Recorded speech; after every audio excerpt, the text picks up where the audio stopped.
श्रावण मास की पूर्णिमा को हम लोग एक सुंदर पर्व मनाते हैं। भाई बहन के अटूट प्रेम का बंधन है जिसका नाम है रक्षाबंधन। भाई बहन की कलाई पर राखी बांधती है और भाई अपनी बहन की जीवन पर्यंत रक्षा करने का संकल्प लेता है। तो भाइयों को चाहिए कि केवल अपनी ही बहन की रक्षा नहीं बल्कि किसी भी बहन बेटी के साथ में यदि कहीं गलत होते हुए आपको दिखता है तो सभी भाइयों से मेरा तो निवेदन है कि उसकी रक्षा करने का हमारा फर्ज है, हमारा दायित्व है, हमारा कर्तव्य है और आपको उसकी रक्षा के लिए आगे आना चाहिए।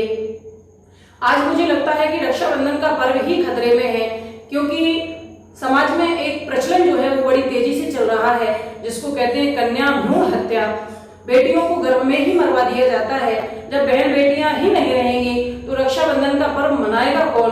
कौन अपने भाई की कलाई पर राखी बांधेगा? बेटियां जीवन में आप ध्यान रखिएगा कि सांप बन करके नहीं बल्कि वरदान बन करके आती हैं। बेटियों के जन्म के माध्यम से आपको दुखी नहीं होना चाहिए। अरे भाई, आपको तो प्रसन्न होना चाहिए क्योंकि बेटियां क्या कुछ नहीं कर सकती। बेटियां जो है वो बेटों से कम नहीं है।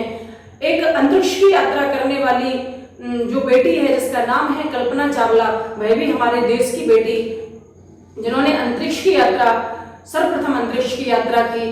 सुनीता विलियम जो दूसरी बार अंतरिक्ष की यात्रा करने के लिए गई। अभी भारत पाक के माध्यम से जो युद्ध चल रहा था उसमें जो अहम भूमिका निभाई गई वो भी एक बेटी थी जिनका नाम था सोफिया कुरैशी, कर्नल सोफिया कुरैशी, जिन्होंने अपनी जान की परवाह किए बगैर और राष्ट्र की सेवा के लिए, देशभक्ति के लिए अपनी जान को हथेली पर रख करके वो आगे आई और उन्होंने अहम भूमिका निभाई।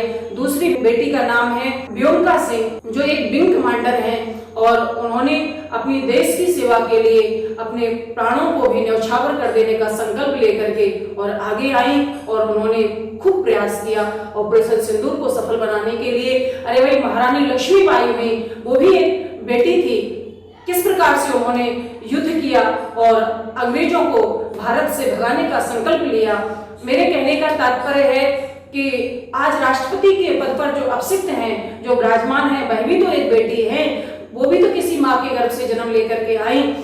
आपने देखा होगा कि बेटियां क्या कुछ नहीं कर सकती, लेकिन केवल माता पिता को उन्हें संस्कार देने की आवश्यकता है। तो अच्छे संस्कार अपनी बेटियों को दें जिससे वो आपका भी और अपने राष्ट्र का, अपने देश का भी नाम रोशन कर सकें। इन्हीं सुंदर शुभकामनाओं के साथ में आप सभी को रक्षाबंधन पर्व की बहुत बहुत शुभकामनाएं, बहुत बहुत बधाई। जय श्री राधे, जय श्री कृष्ण।